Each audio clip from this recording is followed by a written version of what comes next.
잘못된 사람은 술이 자기 몸에 나쁘다는 것을 알고 또 술을 끊어야 한다는 것도 알지만은 아무리 술을 끊으려고 해도 몸이 말을 듣지 않기 때문에 또 술에 입을 대기 시작합니다.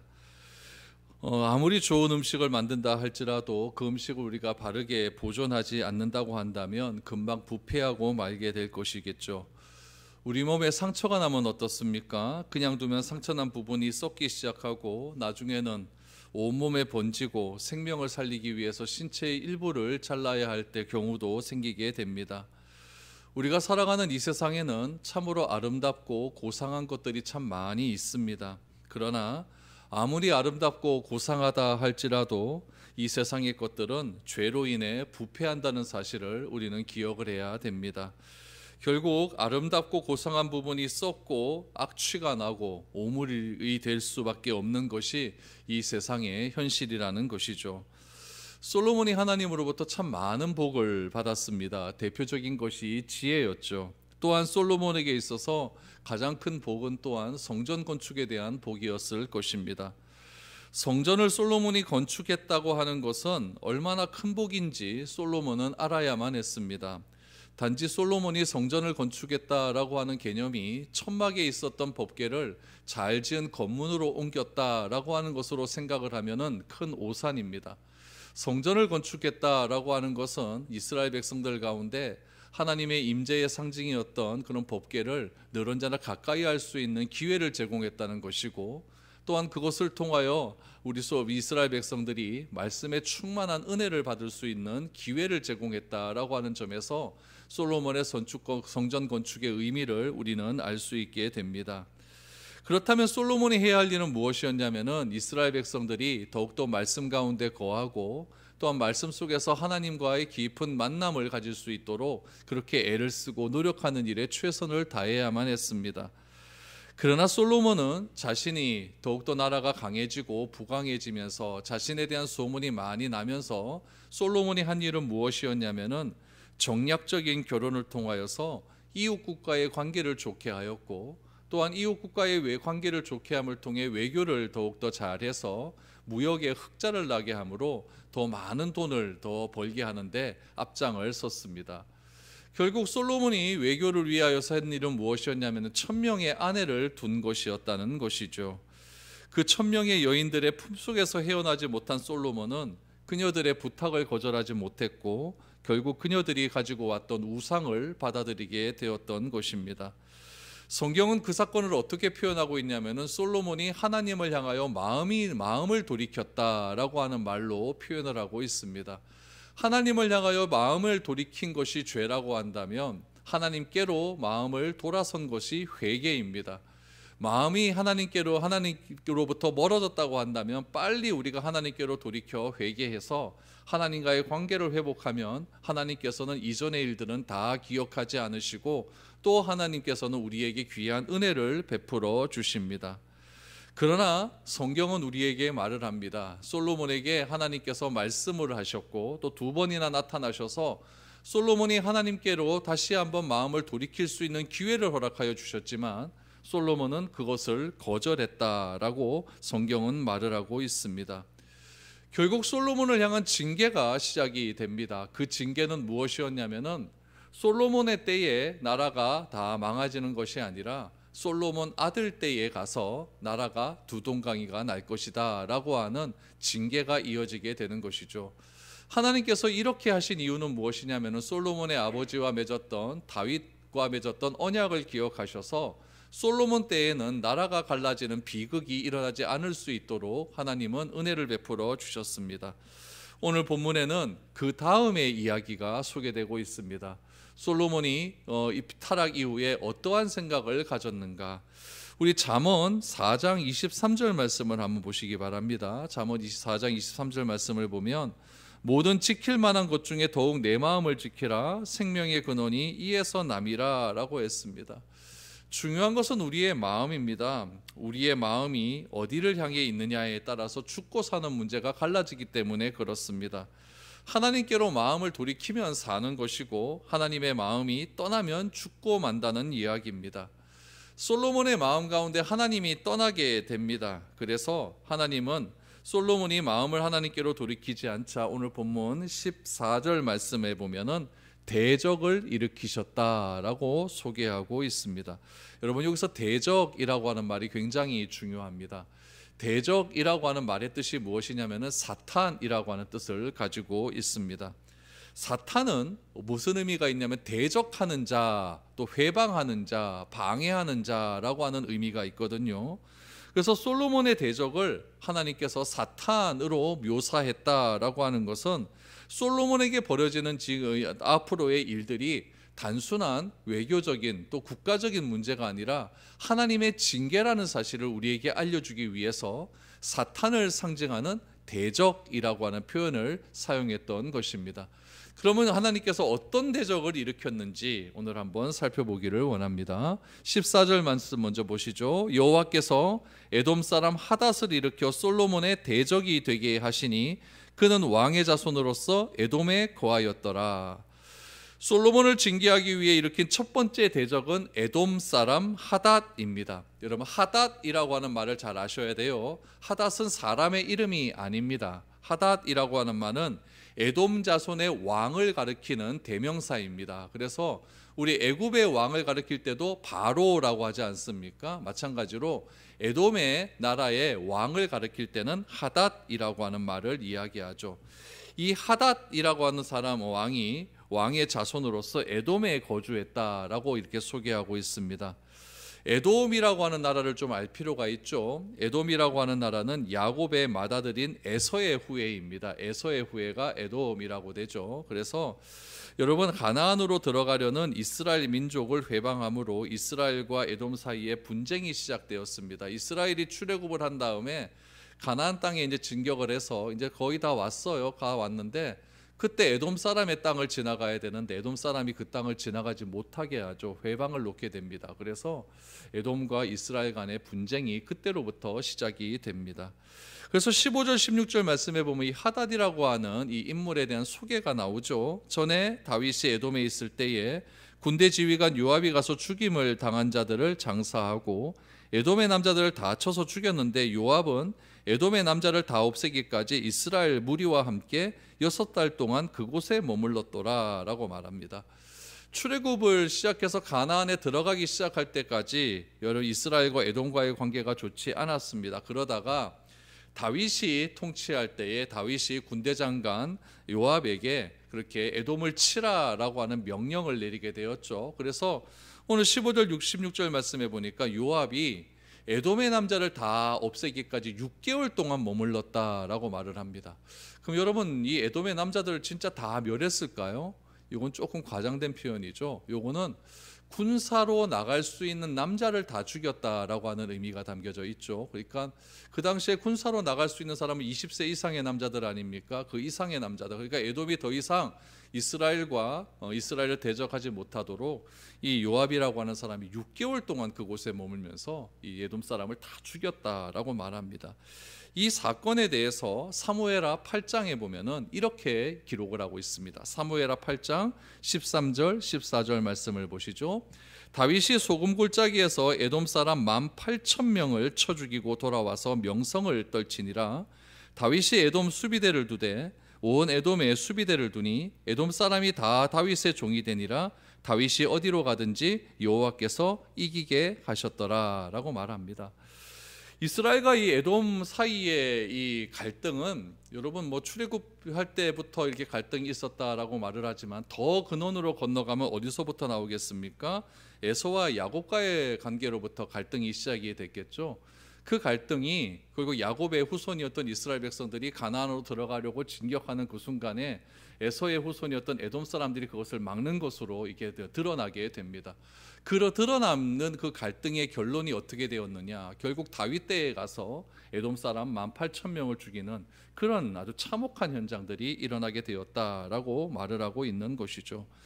다윗은 에돔을 정복합니다. 에돔은 우리 요단강 동편에 있는 나라입니다. 요단강 동편에 있는 남쪽에 있는 나라였기 때문에 그곳에서는 구리도 많이 났고 꽤 이렇게 잘 살 수 있는 그런 형편이 좋았던 그런 지역이었죠. 그런데 이 에돔을 정복했고 다윗의 정복은 솔로몬이 통치하는 기간 동안에 에돔이 더 이상 솔로몬이 다스리는 이스라엘을 넘어오지 못하고 솔로몬이 다스리는 이스라엘을 침범하지 못하는 데 귀한 도움을 주었다라는 이야기죠. 그러니까 솔로몬이 이렇게 평탄할 수 있었고 솔로몬이 통치를 잘할 수 있었던 이유는 무엇이냐면은 사무엘하 8장에 보면 계속해서 반복적으로 나오는 게 무슨 말이냐면은 하나님께서 다윗이 어디를 가든지 이기게 하셨다라고 하는 말이 반복됩니다. 그러니까 다윗이 계속해서 전쟁을 할 때마다 다 승리를 해서 이스라엘 주변 국가들이 완전히 다 통일을 해버리게 되거든요. 그리고 그 다음에 솔로몬이 왕위에 있게 되니까 그 다윗의 덕분에 솔로몬이 다스릴 때는 아무런 문제가 없는 그런 일들이 일어나게 되었다는 것이죠. 그러니까 다윗의 종복은 솔로몬이 통치하는 시기에 경제적인 성장을 이루는데 굉장히 큰 역할을 하고 원동력을 했다라는 것을 알 수가 있는 것이죠. 그러던 중에 솔로몬 왕국이 점점 쇠퇴하게 됩니다. 그 쇠퇴의 원인이 무엇이었냐면은 이 여인들이 가지고 온 우상을 숭배하는 데 있었다라고 말하지 않습니까? 우리 지난주에 본 것을 보면 그 우상 그 성전을 어디다 짓습니까? 여호와의 산 맞은편 감람산에다 짓기 시작을 합니다. 그 감람산에다 짓기 시작한 그 성전이 언제까지 이어지느냐? 요시야 때까지 이어지거든요. 요시야 왕이 이제 종교개혁을 하면서 그때 지었던 성전을 다 허물어 버립니다. 그때까지 이스라엘 민족 가운데 감람산에 여러분 그 우상을 섬기는 그런 산당들이 있었다라고 하는 것은 이 솔로몬이 이스라엘 민족 가운데 행했던 그런 악행들이 얼마나 강했는가라는 것을 알 수가 있는 것이죠. 영적으로 쇠퇴하게 되니까 이스라엘 국력들이 점점 또 낮아지게 되는 것이고 그 일로 인하여서 주변에 다윗 시대 때에는 꼼짝도 못했던 나라들이 독립을 선언하기 시작하는 겁니다. 그 독립 선언의 과정이 오늘 본문 14장의 14절부터 이렇게 나타나는 것이죠. 솔로몬이 쇠퇴하고 주변의 나라들이 독립 선언을 하는 것은 여러분 현대 국가에서도 마찬가지예요. 큰 제국주의 나라들이 뭐 영국이나 프랑스나 뭐 이태리나 이런 나라들이 뭐 2차 대전 이후에 많은 국가들을 다 점령하지 않았습니까? 그러다가 그 나라들이 점점 쇠퇴하면서 그 지배하에 있었던 나라들이 다 독립을 선언하지 않습니까? 똑같은 일이 일어나고 있는 것이죠. 그래서 솔로몬의 나라가 점점 쇠퇴하게 되니까 에돔이 독립을 선언하게 되었다라는 이야기죠. 이것은 그 당시에 정세적으로 보면 그런 것이고 성경은 어떻게 이야기합니까? 이것이 하나님의 징계다라고 이렇게 성경은 말을 하고 있는 것입니다. 잔인한 성격의 요압이 몇 개월이 있었다 그러죠? 6개월을 머물렀다고 해요. 6개월을 머물면서 에돔을 진면했을 때 그때 어떤 일이 있었느냐? 어린 아이였던 이 하닷이 극적으로 에돔에서 탈출한 후에 어디로 갔느냐? 애굽으로 망명을 했다라고 나와요. 우리 17절 18절 보시죠. 그때의 하닷은 작은 아이라 그의 아버지 신하 중 에돔 사람 몇몇과 함께 도망하여 애굽으로 가려 하여 미디안을 떠나 바란에 이르고 거기서 사람을 데리고 애굽으로 가서 애굽 왕 바로에게 나아가매 바로가 그에게 집과 먹을 양식을 주며 또 토지를 주었더라. 여러분 요즘 나라도 그렇지 않습니까? 뭐 국가적으로 어려운 일이 있고 힘들고 있고 그러면은 힘들면 다 어디로 망명합니까? 다 미국으로 망명하지 않습니까? 그래서 미국에서 기회 잡아갖고 자기가 있었던 그 국가에 가서 국가가 조금 쇠퇴해졌을 때 다시 그 나라를 정복하는 그런 일들이 많지 않습니까? 똑같은 거예요. 그 당시에 최대 강대국은 애굽입니다. 그러니까 조그만 어려운 일이 있으면 다 애굽으로 망명하죠. 다윗도 그렇지 않습니까? 사울에게 쫓김을 당하다가 애굽으로 망명해버리잖아요. 망명해가지고 거기서 굉장히 참혹한 일들 막 벌어지고 막 미친 채 하면서 그런 일들이 있지 않습니까? 그러니까 그 당시에는 조그만 어려운 일이 있으면 다 애굽으로 망명을 하게 되는 것이죠. 하닷도 애굽의 바로에게 나아가서 다윗의 침략으로 이곳을 왔다라고 이야기를 합니다. 여기서 말하는 바로라고 하는 인물은 솔로몬이 정략적인 결혼을 통해서 동맹을 맺은 바로는 아닙니다. 지금 이렇게 이런 일이 도망갔다라고 한 때는 언제입니까? 다 지금 뭐 저 솔로몬 저 사후에 있었던 일이고 또한 다윗 때 시대 때 있었던 일이기 때문에 지금 바로와는 조금 다른 그런 바로였다는 것을 우리가 알게 되는 것이죠. 하닷은 애굽에서 바로에게 환대를 받아 애굽에서 살 수 있는 터전을 마련하게 되는 것이죠. 그 19절 20절에 보니까 그 터전이 어떻게 마련이 되었느냐? 하닷이 바로의 눈앞에 크게 은총을 얻었으므로 바로가 자기의 처제 곧 왕비 다브네스의 아우를 그의 아내로 삼음에 다브네스의 아우가 그로 말미암아 아들 그누밧을 낳았더니 다브네스가 그 아이를 바로의 궁중에서 젖을 떼게 하며 그누밧이 바로의 궁에서 바로의 아들 가운데 있었더라 라고 하죠. 하닷이 바로에게 가갖고 날 좀 살려주십시오. 다윗 때문에 내가 이곳으로 왔습니다라고 이야기를 하자 이 바로 왕이 이 하닷을 좀 잘 봤나 봐요. 잘 봐서 그에게 땅을 주고 그에게 먹을 양식을 이렇게 다 베풀었다고 합니다. 그러다가 어떻게 되었습니까? 바로의 처제하고 눈이 맞게 되죠. 바로의 처제. 바로의 아내 이름이 나와요. 바로의 아내 이름이 무엇이냐면 다브네스라는 아내가 나오는데 그 아내의 여동생과 이 하닷이 결혼을 하게 됩니다. 그렇게 되면 하닷이 무엇이 됩니까? 자기도 에돔의 왕조였는데, 에돔의 왕가였는데, 에돔의 왕가의 후손이 지금 바로의 애굽과 지금 혼인이 맺게 되는 거죠. 사돈지간이 되어버리는 거죠. 이래버리니까 애굽과 에돔 사이에 이게 정략적인 결혼이 또 이루어지게 되었다라는 것을 알 수가 있는 것이죠. 그래서 왕의 처제와 하닷이 결혼을 해서 아들 그누밧을 낳고, 성경은 말합니다. 그누밧이 어떻게 되었느냐? 바로의 궁중에서 젖을 떼게 했다라고 나와요. 이 말은 무슨 의미냐면은 바로의 아내였던 다브네스의 양자가 되었음을 의미하는 것입니다. 그러니까 이모집에 양자로 들어가게 된 거예요. 양자로 들어간 거죠. 그렇게 되니까 이 그누밧이라고 한 아들은 원래 아버지가 하닷인데 자기 자기 처형집으로 들어가서 거기에 이제 양자로 돼가지고 완전한 왕족이 된 것이죠. 모세하고 똑같은 경우가 이런 경우가 아니겠습니까? 모세도 왕족이 되었고 이렇게 왕족이 되었습니다. 이런 상황 속에서 하닷은 애굽에서 뭘 할까요? 자기의 점점 세력을 더욱더 강하게 키워야겠죠. 왜 그럴까요? 다윗에게 원수를 갚아야 될 것 아닙니까? 우리 민족은 아직까지 미디안 광야에서 힘들게 살고 있는 것 아니에요? 힘들게 살고 있는데 나는 지금 애굽에 와서 힘을 더욱 키워갖고 우리 하닷 왕가를 다시 한번 일으켜 세워서 우리 에돔 민족을 다시 한번 이 세계에서 강한 그런 나라가 되게 하겠다라고 하는 그런 자기의 마음에 강한 의지가 있을 것 아닙니까? 왕족이라면 그 정도는 있어야 되겠죠. 그래서 애굽에서 힘을 점점 키우기를 시작합니다. 그러던 과정 가운데 다윗은 죽고 솔로몬이 왕이 되었는데 솔로몬이 점점 왕성해지다가 쇠퇴해지는 그런 시기가 되었다라는 이야기죠. 21절 22절을 보십시오. 하닷이 애굽에 있어서 다윗이 그의 조상들과 함께 잔곳과 군대 지휘관 요압이 죽은 것을 듣고 바로에게 아뢰되 나를 보내어 내 고국으로 가게 하옵소서. 바로가 그에게 이르되 내가 나와 함께 있어 무슨 부족함이 있기에 내 고국으로 가기를 구하느냐? 대답하되 없나이다. 그러나 아무쪼록 나를 보내옵소서 하였더라 라고 말합니다. 지금 애굽에 있던 하닷이 다시 자기 고향으로 가겠다라고 한 그때가 중요한 거예요. 그때가 언제입니까? 바로 다윗과 요압이 죽었을 때라고 말하지 않습니까? 그럼 왜 그때 자기가 다시 고향으로 가겠다고 할까요? 그만큼 다윗과 이 하닷이라고 하는 사람은 다윗과 요압을 두려워했던 것이죠.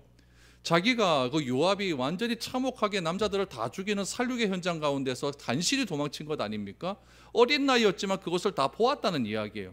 그러니까 얼마나 이게 무서웠겠습니까? 그런데 이 다윗과 요압이 죽었다는 소식을 들었게 되니까 이 하닷이 이제 우리 민족을 다시 한번 일으켜야겠다라고 하는 생각으로 가서 바로에게 나가는 거죠. 내가 다시 우리 민족에게 가겠습니다라고 했더니 내가 너에게 무슨 서운하게 한 일이 있느냐라고 묻죠. 그랬더니 이 하닷이 없나이다라고 이렇게 말을 합니다. 그러나 아무쪼록 나를 좀 보내주십시오라고 그렇게 이야기를 하는 것이죠. 여러분 여기서 하닷의 마음을 한번 보셔야 됩니다. 하닷이 애굽에서 가만히 있으면요 편안하게 살 수가 있습니다. 그렇죠? 왕가의 자손으로 들어갔고 또 바로가 땅도 많이 줬고 먹을 것을 다 제공하니까 굉장히 편안하게 살 수 있고 안전된 생활을 보장할 수가 있는 것이죠. 그러나 하닷은 광야에서 자기 민족이 고생하고 있는 그 상황을 볼 수가 없었던 것이죠. 왜 그럴까요? 하닷의 복수심이 막 들고 일어나기 시작을 하는 겁니다. 그래서 하닷은 애굽의 후원을 받아서 국경 지역으로 돌아오게 되었고 이것이 솔로몬에게는 굉장히 큰 부담이 된 겁니다. 아까도 여기 본문에도 나오다시피 다윗이 어떻게 했습니까? 다윗이 에돔을 다 물리치고 난 다음에 에돔 지역에다가 경비대를 두었다고 말하지 않습니까? 이것은 우리나라 이거 38선 두어서 거기 보초 지키는 것과 똑같은 일이에요. 경비대를 두었다라고 하는 것은 그 에돔 지역이 내 지역이라는 얘기거든요. 그런데 그것이 다 없어지게 되고 그 경비대를 두었던 그 지역을 지금 누가 들어가게 되었냐면은 이 다시 하닷이 에돔 지역에 들어가게 되니까 이 솔로몬의 입장에서는 굉장히 부담감이 되는 것이죠. 저 하닷이 이제 세력을 키우고 뒤에는 애굽이 있는 것 같고 이거 어떻게 하면 좋은가 이렇게 생각이 되는 거죠. 다윗이 언제 죽었냐면은 기원전 970년에 죽습니다. 970년에 죽고 기원전 940년에는 하닷이 이스라엘로부터 독립을 선언합니다. 그러면 그 차이가 한 30년 차이가 나죠. 그러니까 하닷은 30년 동안 복수의 칼을 가는 거예요. 복수의 칼을 갈아서 내가 반드시 솔로몬을 죽이겠다라고 이야기를 하는 거죠. 에돔에서 가장 유명한 곳이 있어요. 에돔은 요즘 국가로 하면 요르단입니다. 요르단 하면은 요르단 가보면 제일 먼저 가는 관광지가 어디냐면 페트라예요. 페트라. 인디애나 존스 영화에 나왔던 그 페트라입니다. 페트라는 여러분 바위 도시예요. 그래서 페트라는 지금도 요르단에 있는데 이 페트라가 어디에 되냐면은 왕의 길과 향유의 길이 딱 마주치는 곳입니다. 그러니까 굉장히 사람들이 많이 살고 있는 그런 곳이고 또 교역지였습니다. 하닷이 살고 있는 지역은 구리 함유량이 굉장히 많은 지역이거든요. 그래서 에돔이라고 하는 말의 뜻이 붉다라고 하는 뜻이잖아요. 제가 직접 그곳에 가보니까 땅 자체가 붉습니다. 굉장히 붉어요. 붉기 때문에 구리가 굉장히 많고 거기 유적지를 가보면은 이집트 사람들이 애굽 사람들이 그 에돔 지역에 와서 구리를 가져갔던 그런 흔적들이 그대로 다 남아 있습니다. 그 정도로 구리 함유량이 많은 그런 지역이기 때문에 청동기 시대 아니겠어요? 구리 시대. 그러니까 굉장히 그 지역이 돈도 많은 지역이었고 또 페트라는 굉장히 높은 바위에 있거든요. 바위에서 딱 숨어 사는 민족이 에돔 민족입니다. 이 에돔이 그러니까 굉장히 교만한 거예요. 돈도 있죠. 바위 틈에 사니까 교만하죠. 아무 민족도 못 쳐들어오죠. 그래서 오바댜라고 하는 선지자가 이 에돔 민족에 대해서 이렇게 경고를 내립니다. 오바댜 1장 3절 4절을 보시죠. 너희 마음의 교만이 너를 속였도다. 바위 틈에 거주하며 높은 곳에 사는 자여 내가 마음에 이르기를 누가 능히 나를 땅에서 끌어내리겠느냐 하니 내가 독수리처럼 높이 오르며 별 사이에 깃들지라도 내가 거기서 너를 끌어내리리라 여호와의 말씀이니라. 그러니까 이 에돔이 보통 교만한 민족이 아니었다라는 것을 알 수가 있는 것이죠. 하나는 네가 독수리처럼 높이 올라가서 바위 틈에 산다 할지라도 내가 널 다 끄집어내겠다. 하나님께서 그렇게 에돔의 민족의 멸망을 예언을 하신 것이 바로 오바댜라고 하는 책입니다. 에돔은 이처럼 주변 환경으로 인해 굉장히 교만해진 그런 국가였다라는 것을 알 수가 있죠. 그럼 여기서 우리가 알아야 될 것이 있습니다. 애굽이라고 하는 나라는 다윗 시대 때는 다윗 앞에서 꼼짝을 못했거든요. 그런데 자기가 장래에 저 이스라엘 민족을 어떻게 해서는 없애야 되는데 이스라엘 민족과 대적 관계에 있었던 에돔 사람 하닷이 애굽으로 망명해 오니까 그에게 잘해줘서 하닷과 정략적인 관계를 맺습니다. 솔로몬 시대에 오니까 에돔이 애굽 사람의 공주를 솔로몬과 화평하기 위해서 사돈지간을 맺지 않습니까? 그러니까 애굽이 어떻게 보면 양다리 정책을 쓰고 있는 거예요. 그러면 이걸 누가 알았어야 됐습니까? 솔로몬이 알았어야 되죠. 솔로몬이 굉장히 지혜로운 왕 아닙니까? 하나님이 주신 지혜를 가지고 저 애굽이라고 하는 나라가 에돔이라고 하는 나라와도 사돈을 맺고 우리와도 사돈을 맺었으니까 저 애굽과는 가까이에서는 안 되겠다라고 하는 결단이 있어야 되는 거예요. 그런데 이 솔로몬은 어떻게 했습니까? 그 애굽에 있는 말과 병거를 사가지고 와서 중개무역을 해서 다른 나라에 다 팔아넘기면서 굉장히 부를 축적하지 않습니까? 여기서부터 타락이 시작되고 있다라는 이야기죠. 그러니까 여러분 하나님의 지혜로 말미암아 총명했고 솔로몬의 이름을 온 주변 사람들이 모르는 국가가 없을 만큼 솔로몬의 지혜가 굉장히 충만했음에도 불구하고 솔로몬의 세상의 술수, 이중 외교를 눈치채지 못했다는 이야기입니다. 그러니까 여러분 하나님의 사람은요 세상에 많은 유익을 주고 친절하게 다가온다 할지라도 세상을 전적으로 신뢰해서는 안 된다라고 하는 이야기죠. 세상의 가치는 어디에 있습니까? 나의 이익에 있는 거예요. 이해타산에 있는 거죠. 그러나 우리 그 성경의 가치는 어디에 있습니까? 이해타산이 아니라 내 것을 내어주라라고 말하지 않습니까? 그러니까 우리의 가치와는 전혀 다른 가치를 가지고 세상은 자꾸 우리에게 접근을 하고 있다라는 이야기죠. 그렇게 우리가 이 세상을 알지 못하게 된다라고 하면은 우리는 세상에 결국 이용을 당할 수밖에 없는 것이고 그 이용당함을 통해서 결국 상처받는 것은 우리 믿는 사람밖에 안 된다라는 이야기죠. 그래서 우리가 이 영적인 눈을 바로 뜨고 이 하닷이라고 하는 사람을 대적이라고 표현하고 영적인 존재, 영적인 이런 싸움으로 이게 성경이 이렇게 표현했다는 것은 오늘날 우리가 살아가는 이 시대에도 동일하게 이런 문제들이 있을 수 있다라는 것을 우리가 알게 되는 것이죠. 하나님이 하나님이 일으킨 첫 번째 대적은 에돔 사람 하닷이라고 하는 사람을 통해 대적을 일으킵니다.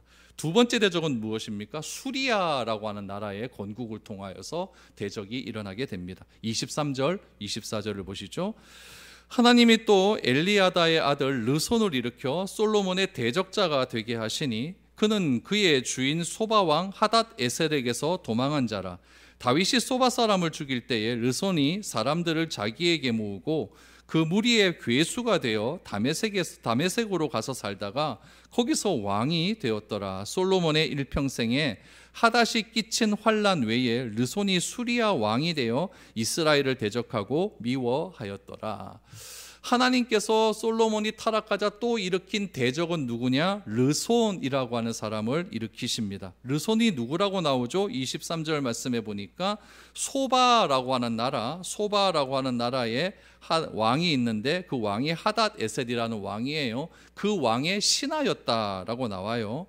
이 소바라고 하는 나라는요, 아람 민족으로 이루어진 그런 국가입니다. 어디에 있냐면은 지금으로 얘기하면은 이란, 이라크 쪽에 있는 나라입니다. 그러니까 동쪽으로는 유브라데 강이 있고 남쪽으로는 우리 에돔, 암몬, 모압 이렇게 있으니까 그 남쪽으로는 그때까지 이스라엘 주변 국가까지 있는 정도로 굉장히 큰 영토를 차지하고 있는 그런 나라였다라는 것을 알 수가 있죠. 또 군사력 또 애복 강했던 나라입니다. 하지만 이 소바라고 하는 나라도요, 다윗 시대 때에 굉장히 큰 어려움을 당하게 됩니다. 사무엘하 8장 3절 4절 말씀을 보시죠.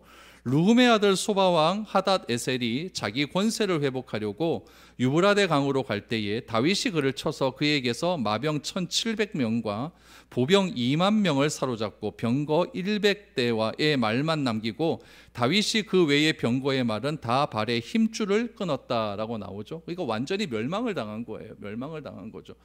이 말의 힘줄뿐만 아니라 이 남자들의 힘줄도 다 끊어버렸거든요. 아킬레스건을 끊었다는 이야기예요. 그러니까 완전히 나라를 다 멸망시켜버린 거죠. 그러니까 이스라엘에서 유브라데강 티그리스 땅까지는 한 2,000km가 넘는 그런 거리거든요.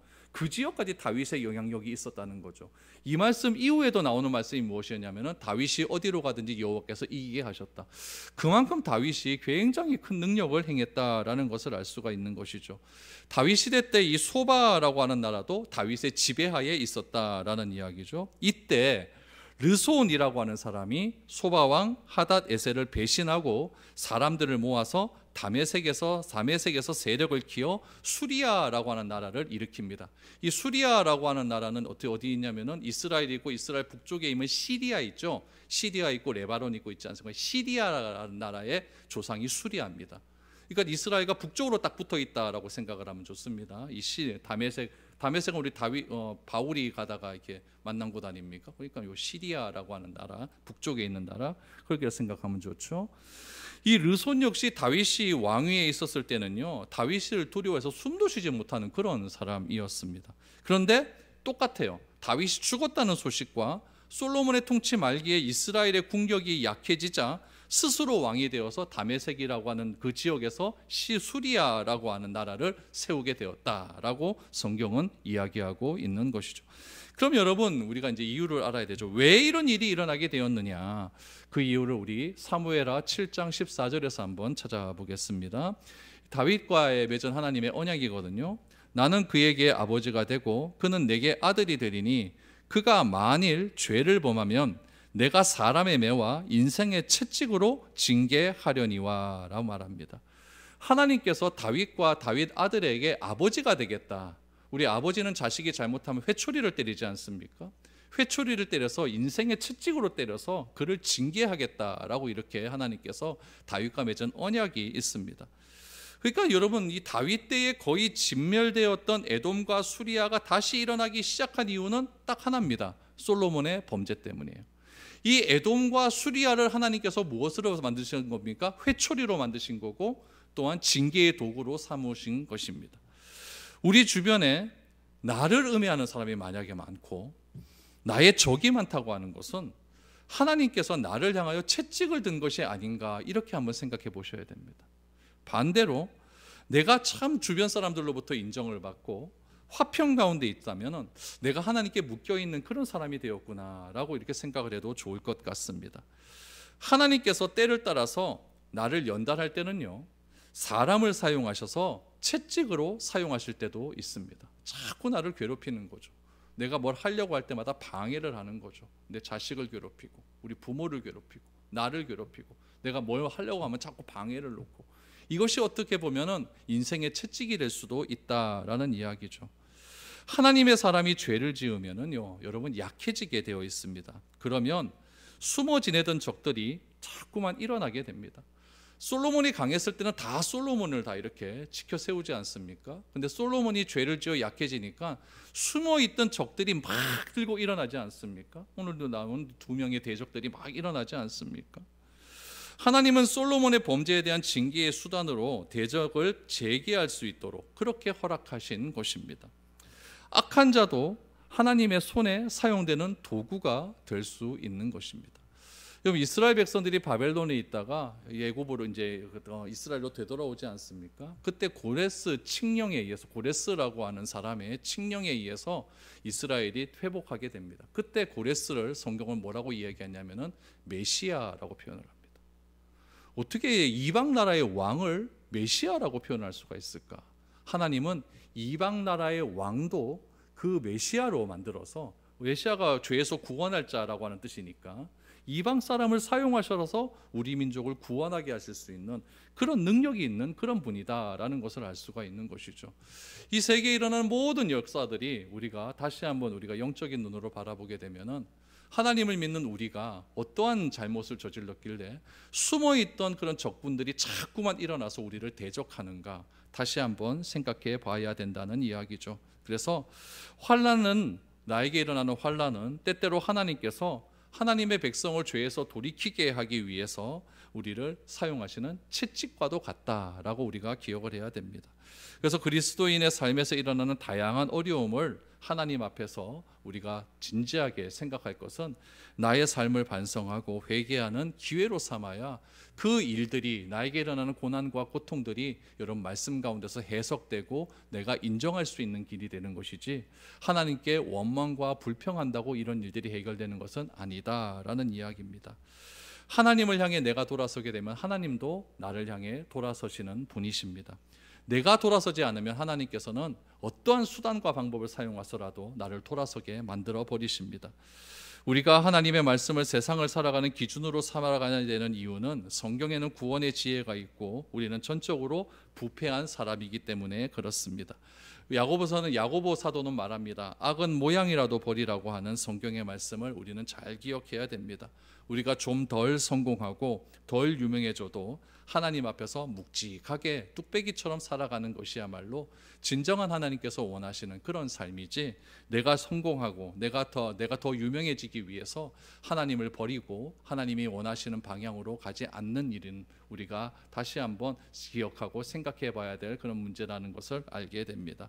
나에게 어떤 일이 일어나고 있는지 다시 한번 생각하셔서 우리 하나님 앞에 내 삶을 돌이킬 수 있는 믿음의 삶이 될 수 있기를 축복드립니다.